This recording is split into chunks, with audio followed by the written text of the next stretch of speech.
This hour, we're going to be talking to Bob Chapman, as we do on Mondays, to find out what the latest financial crises, plural, are in the United States. Bob Chapman is the editor of a newsletter called The International Forecaster. You can go to the website, theinternationalforecaster.com, and then we'll tell you also how to get a complimentary copy of his newsletter, because those people who get the newsletters find out in advance, well, what's about to happen in this country financially. And we do thank him, and globally. And we thank him for joining us in the Power Hour today. Thank you, sir, for joining us, Bob. Well, good morning, and it's very nice to be back again. Well, thank you. I'd like to comment on two of the things that you said earlier. And for those who didn't know, George H.W. Bush was on the board of Eli Lilly, and for years they've had complaints. And we always talk about the problem of white-collar criminals very seldom going to prison or even being charged criminally. And if you notice all the scandals, just a smattering of unconnected people sometimes go to jail. But by and large, not only do you not see criminal actions, but very often you see no civil actions as well. So there's two sets of rules, a set of rules in our court system for the connected illuminists, and then there's the rules for us. The second thing is they talked about the post office terminating one day, Saturday. What they're doing already at the post office is they are doing most of the mail sorting on Sunday, which means on Monday you have this horrendous amount of backup of mail from earlier in the weekend.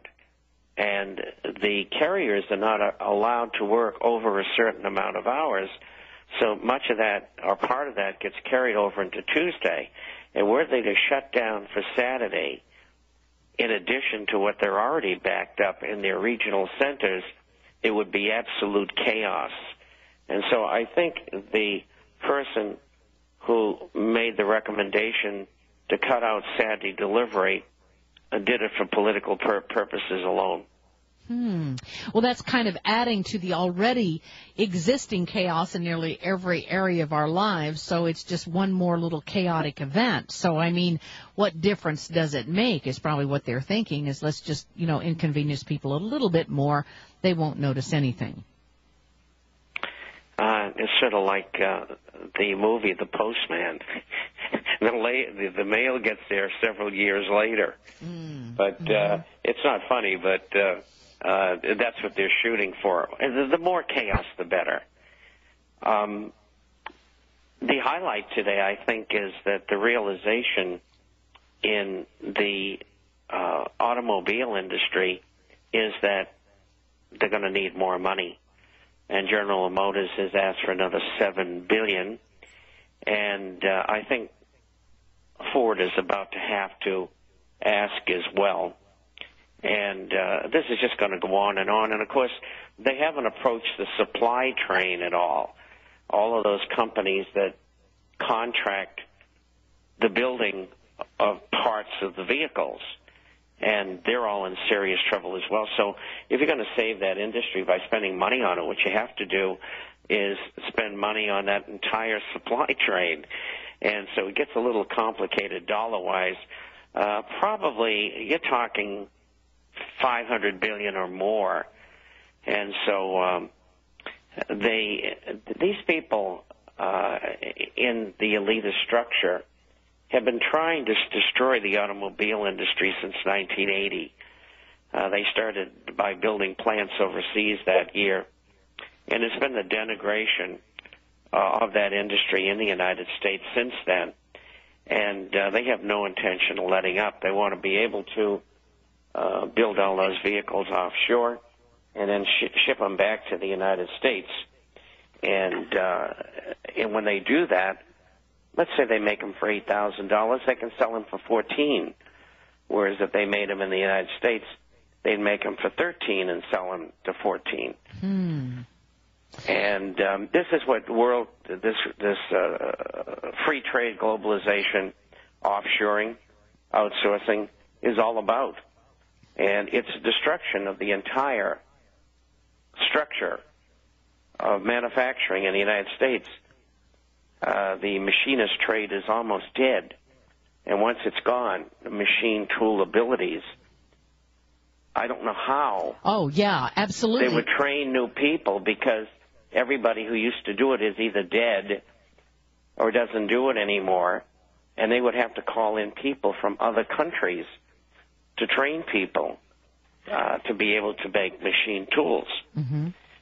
And so America is in a terrible, terrible quandary. And the only way at this point they have any choice of trying to reset the manufacturing economy is to erect trade barriers on goods and services. And you know, this and the weekend, faster they do it, the better. Yeah, absolutely. And this weekend they were talking about that on CNN and on the the financial talking heads. They were saying that, well, the United States needs to have these trade barriers, or we need to have we need to start making things at home again. I mean, what a concept. And the people were reacting with, oh, that'll make China mad at us. That will upset the other countries. Exactly. And saying, well, you're going to destroy the trade balance if you do that, and you're going to create all kinds of problems. I mean, my gosh, it is as if black is white and white is black. We're telling you that it's that way, and you're supposed to believe it. But I want to cover with you the critical issue, which I think right now is the run on banks. Is there a run on banks? And would you talk about the 3 banks that failed this past Friday? Well, first of all, there's a run on the bigger banks, not the smaller ones per se. I think people continue to pull money out of all banks, particularly certificates of deposit, and particularly large ones. Mm-hmm. And that's emanating in force from the professionals in the field, people who manage money, private equity groups. They don't like the situation in the banks. Why don't they? Because they know the big banks are all bankrupt.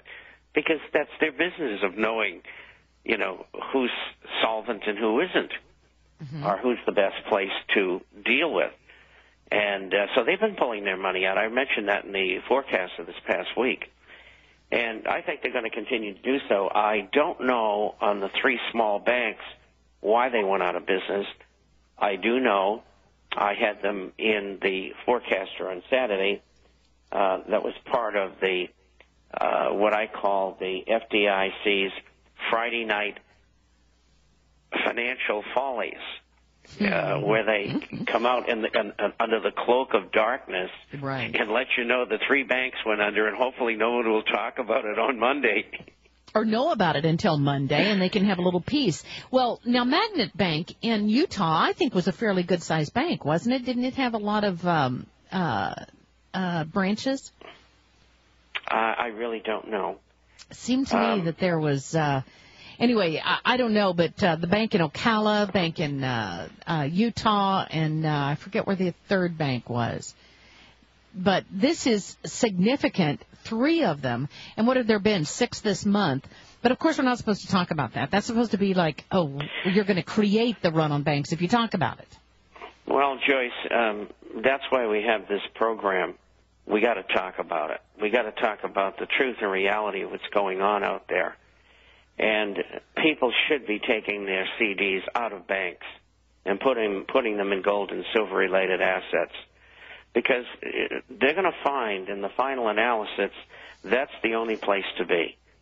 And if they're willing to keep their money in there, then they have to assume the risk, because probably 1/3 to 1/2 the banks in the United States over the next few years are going to go out of business. Will there be enough money to take care of them? Can they print enough? Yeah. We're going to be right back. We got a 4-minute break. Stay tuned to the Power Hour. If you got a CD, yeah, you're going to take a hit on it if you take it out. But I'll tell you what, it's better than losing it. We'll be right back.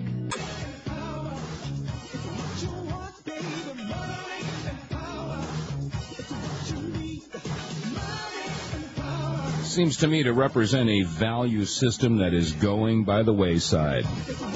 It's not about money and power. The lust for money and power has gotten us into this mess we're in on this planet we call Earth.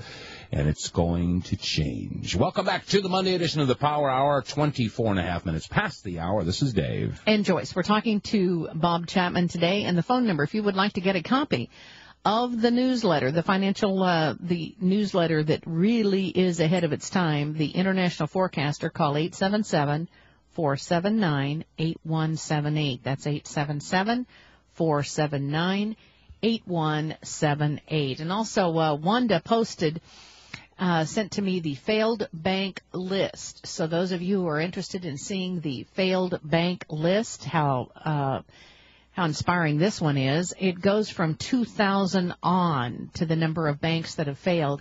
The last three being the Ocala National Bank in Ocala, Florida, the Suburban Federal Savings Bank of Crofton, Maryland,